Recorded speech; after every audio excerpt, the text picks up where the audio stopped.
क्या गंगा जी में स्नान करने वाले सभी प्राणी पाप से मुक्त हो जाते हैं?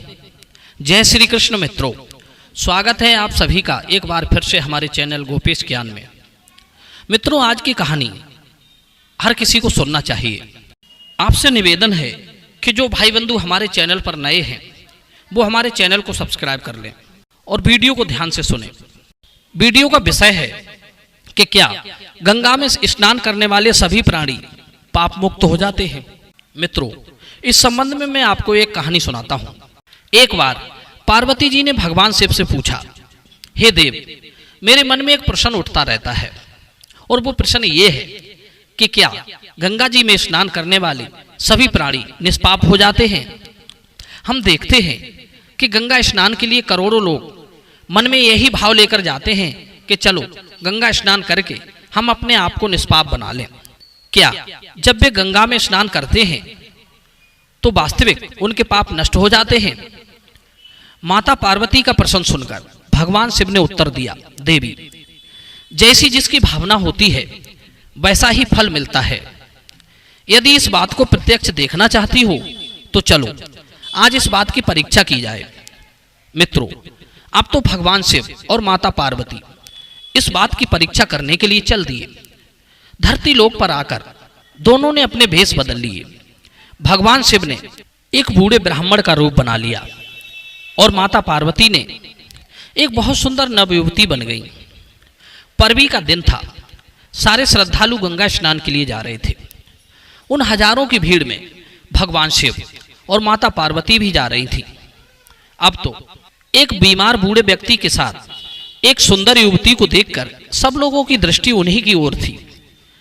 पार्वती जी वृद्ध ब्राह्मण वेशधारी भगवान शिव का हाथ पकड़कर सहारा देती हुई चल रही थी। उन्हें देखकर कामी चंचल पुरुष लुभाने लगे। कोई बोला, अरे देवी, तुम कहाँ इस बीमार वृद्ध के चक्कर में पड़ी हो? ये बेचारा 2-4 दिन का मेहमान है, क्यों इसके लिए तुम अपना जीवन खराब कर रही हो? इसे छोड़ो और हमारे साथ चलो, हम तुम्हें महारानी की तरह रखेंगे। कोई कह रहा था, बेचारी की किस्मत फूट गई जो इस बूढ़े के साथ विवाह कर लिया। वे सब लोग अपनी अपनी भाषा में विचारों के अनुरूप ही कहते जा रहे थे। कोई कह रहा था, बूढ़े की किस्मत बड़ी अच्छी है जो इतनी सुंदर युवती से विवाह हुआ है। वे लोग थे जो गंगा स्नान को आ जा रहे थे। माता पार्वती जी उन सब की सुनती रही और अनसुना करती हुई आगे को बढ़ती चली गई और आगे जाकर भगवान शिव एक कीचड़ के गहरे गड्ढे में गिर पड़ी। पार्वती जी वहीं बैठकर रोने लगी। हजारों लोग उनके पास से गुजर रहे थे। पार्वती जी को रोता देखकर सब लोगों ने पूछा, तुम क्यों रो रही हो? पार्वती ने कहा, भाइयों, मेरा बूढ़ा पति इस गड्ढे में गिर गया है। इन्हें कोई निकाल दे तो भगवान उसका भला करेगा, लेकिन इन्हें वही प्राणी हाथ लगाए जो मनुष्य निष्पाप और पवित्र हो। पापी मनुष्य इन्हें छूते ही भस्म हो जाएगा। नवयुवती की ऐसी बात सुनकर सबको संशय हुआ कि अगर हम में भी कुछ अपवित्रता हुई तो कहीं हम भस्म न हो जाएं। यही सोचकर कोई भी बूढ़े बाबा को उस कीचड़ से निकालने के लिए तैयार न हुआ। असंख्यों मनुष्य आए और चले गए। कोई युवती को देखकर हंसता था तो कोई बूढ़े को देखकर ठिठोली करता था। कोई तो यहाँ तक कह देता था कि कहाँ तू इस बूढ़े की आस में बैठी है, वो तो वैसे भी दम भर रहा है, पड़ा है तो पड़ा रहने दे, कोई निकालेगा तो निकाल देगा, मर जाएगा तो तेरा पीछा छूट जाएगा। इसे छोड़ो और हमारे साथ चलो। बहुतेरे श्रद्धालु हर हर गंगे पार्वती पते नमः का जय घोष करते हुए जा रहे थे, पर उस बूढ़े व्यक्ति को कीचड़ से निकालकर परोपकार का ध्यान किसी के मन में नहीं था। धीरे धीरे शाम हो गई।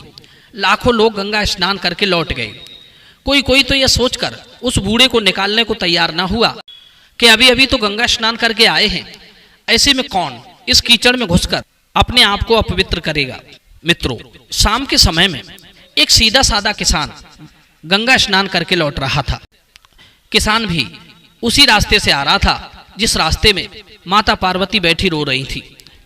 पार्वती जी को रोता देखकर किसान ने पूछा, बहन, तुम क्यों रो रही हो और इस गड्ढे में पड़ा व्यक्ति ये कौन है? पार्वती जी बोली, भैया, यह बूढ़ा व्यक्ति मेरा पति है। ये बेचारे सुबह से इस कीचड़ के गड्ढे में पड़े हैं, कोई भी इन्हें निकालने को राजी नहीं हुआ। यह सुनकर किसान ने प्रसन्न होकर कहा, बहन चिंता ना करो, गंगा जी तो सब पापों का नाश कर देती है। मैं अभी अभी गंगा स्नान करके पाप मुक्त हुआ हूँ, लाओ मैं इन्हें निकाल दूं।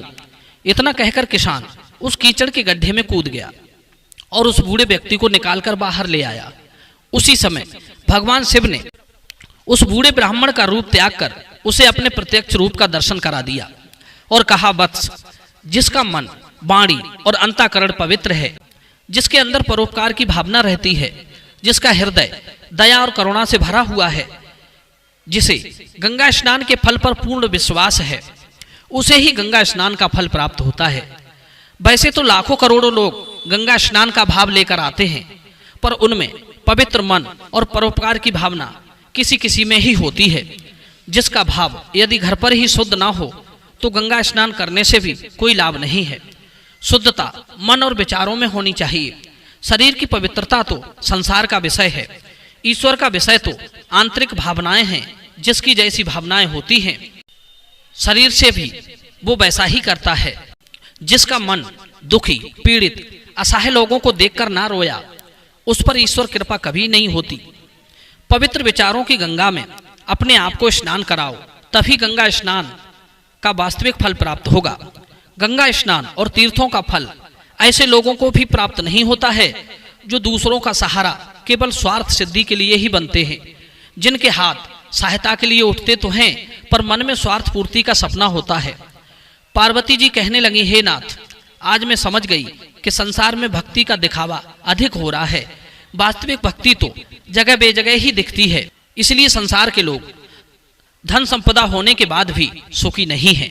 कारण है मन की अस्थिरता, विचारों का बिखराव, भावों की अशुद्धता।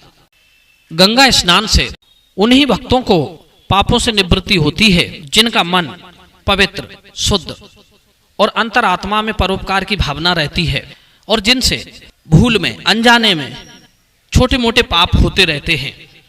मित्रों, यदि इस वीडियो ने वास्तविक आपके दिल को छुआ हो तो आप वीडियो को लाइक कर देना और हमारे चैनल को सब्सक्राइब कर चैनल से जुड़ जाएं, जिससे कि आपको ज्ञान की नई नई वीडियो देखने को मिलती रहे। आप सभी का बहुत बहुत धन्यवाद।